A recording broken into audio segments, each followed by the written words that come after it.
할렐루야. 우리는 세상을 전쟁터와 같다 그런 말을 합니다. 우리가 예수를 믿게 되면은 우리도 영적 전쟁터에 들어가게 되는 것입니다. 그렇기 때문에 자기도 모르는 사이에 영적 전쟁터에 들어가서 실패하게 되면, 거기서 지게 되면은 우리는 하나님의 자녀의 신분을 유지할 수가 없는 것이죠. 그 영적 전쟁이 얼마나 무섭느냐 하면은 오늘 에베소 6장에서 이렇게 말씀합니다. 우리의 씨름은 혈과 육을 상대하는 것이 아니요 통치자들과 권세들과 이 어둠의 세상 주관들과 하늘에 있는 악의 영들을 상대함이라 그랬어요. 여기 성경에 보면 악의 영들이라는 게 뭐냐? 사단, 귀신, 마귀, 이 악의 영들이 계속해서 하나님의 자녀가 된 하나님의 백성들을 다시 끌고 자기의 종으로 만들기 위해서 가까이에서 계속해서 우리의 주위를 돌고 있다고 하는 사실이죠. 여기에서 걸리게 되면, 여기에서 먹히게 되면 이제 거기서 탈락이 된 것이 아니에요. 그 우리를 잡아채 가는 것이죠. 그래서 우리 주위에는 많은 사람들이 예수를 믿다가 예수를 믿지 못한, 안 한, 그런 하나님을 떠난 사람들이 굉장히 많은 이유가 어떤 이유 때문에 그런 것 같지만 자세히 보면 그 사탄의 어떤 그 유혹 가운데 넘어가 가지고 거기서 실패한 자로 남기 때문에 하나님을 떠나게 되는 경우를 볼 수가 있습니다. 유대인들과 이방인들은 굉장히 원수처럼 생각했는데 성령께서 원수같이 생각하지 말라, 너희들만 구원받은 백성이 아니라 이방인들도 구원받은 백성이라고 하나님께서 말씀해 줄 때에 이방인들과 유대인들이 하나가 되었습니다. 그리고서 이제 교회가 점점 더 많은 사람들이 주님 앞으로 돌아오게 되었습니다. 이것을 본 종교 지도자들은 화가 난 것입니다. 지금까지 예수 그리스도를 자기들이 죽였습니다. 십자가에 죽였습니다. 메시아라고 했던 예수 그리스도를 잡아 죽이고 말았습니다. 그런데 예수를 믿는 사람이 많아지니까 그 중에 한 사람, 스데반이라는 사람을 돌로 쳐 죽였습니다. 사람들이 그렇게 되면은 이제 예수 믿는 사람이 없어질 걸로 생각했을 줄 모릅니다. 그런데 이것을 보고 난 다음에 헤롯이라고 하는 사람이 나타나 가지고 이제 야고보, 예수 그리스도의 제자인 야고보를 죽였습니다. 칼로 목을 베서 죽였습니다. 그러니까 유대인들이 너무너무 좋아한 거예요. 그러니까 이 헤롯이 생각할 때, 야, 그러면 베드로가 굉장히 믿음이 좋고 어떤 지도자인데 저 베드로도 죽이면 정말 이제 유대인들이 나를 너무너무 좋아하겠구나. 요즘 같으면은 자기의 어떤 지지도가 높아질 것이다, 그런 생각을 한 것입니다. 그래서 이 베드로를 잡아다가 감옥에 집어넣습니다. 집어넣고 이제 죽일 날을 기다리고 있는 것이죠. 그리고 사람들이 말합니다. 단단히 지켜라. 단단히 지켜라. 이 말을 듣는 예루살렘 교회는 이제 하나님 앞에 기도하기 시작합니다. 기도하기 시작하는 걸 보면은 우리가 인간적으로 볼 때 그 방법밖에 없느냐? 아니, 지금 베드로가 감옥에 들어갔으면 그 기도밖에 없는가? 다른 방법을 취하면 안 돼? 그 앞에 가서 데모라도 하고, 요즘 같으면 데모라도 하고, 그 구명운동을 위해서 서명도 좀 받고, 다른 방법도 또 있는데 꼭 기도만 엎드려 기도만 해야 되는가? 그렇게 생각할 사람도 있을지 모르지만, 여기에 예루살렘 교회 교인들은 베드로를 구출하기 위해서 하나님 앞에 기도하기 시작했습니다. 여기에 문제 해결의 키가 있다는 사실입니다. 하나님께서 교인들의 그 간곡한 간절히 기도하는, 계속적으로 기도하는 그 기도를 하나님이 들으시고 천사를 보내주었습니다. 천사는 하나님이 부르시는 심부름꾼이요, 우리는 천사를 하나님이 부르시는 영이라고 말합니다. 천사가 베드로의 옆구리를 쳐서 깨웠다고 했습니다. 그리고 급히 일어나라고 했습니다. 그 순간 베드로는 찾고 찾던 그 쇠사슬이 끊어지고 말았습니다. 이런 기적을 경험했던 것은, 이 베드로가 찾고가 풀어졌던 것은, 그것은 오직 기도의 결과였습니다. 천사가 베드로에게 이렇게 말합니다. 8절입니다. 신을 실으라 하거늘 베드로가 그대로 하니 천사가 또 이르되 겉옷을 입고 따라오라 그랬습니다. 우리가 이해되지 않을 수 있지만은 다만 하나님께서 하신 일을 기록하면서 하나님이 동일한 하나님이 이 시대 속에서도 이런 역사를 우리는 이런 기적을 경험할 수 있음을 말씀해 주고 있습니다. 하나님의 약속의 말씀을 믿고 교회가 기도할 때 하나님께서 그 베드로의 묶였던 쇠사슬을 끊어주었습니다.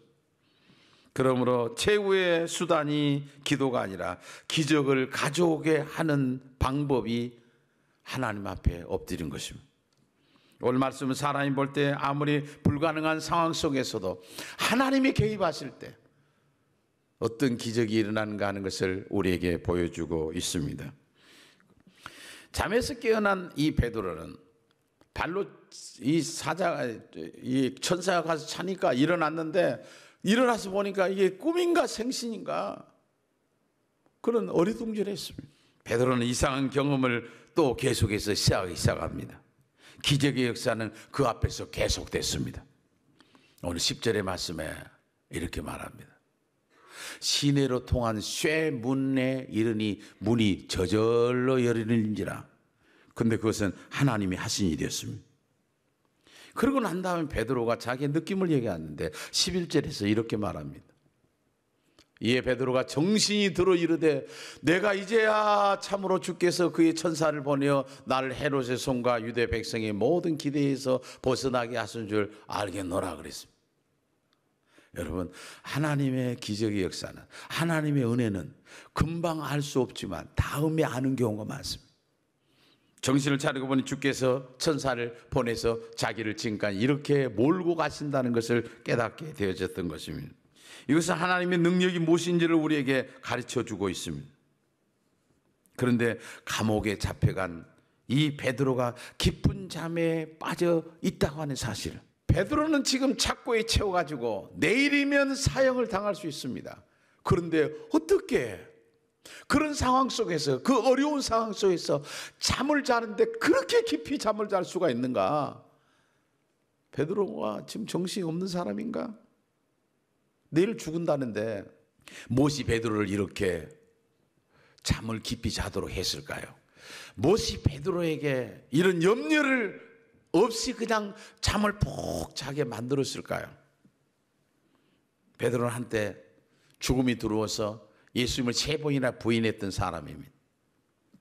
그리고 예수님을 부인할 뿐만 아니라 예수 그리스도를 모른다고 저주까지 했던 사람입니다.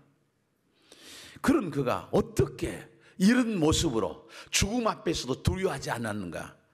그것은 베드로에게 나타났던 성령의 역사였습니다.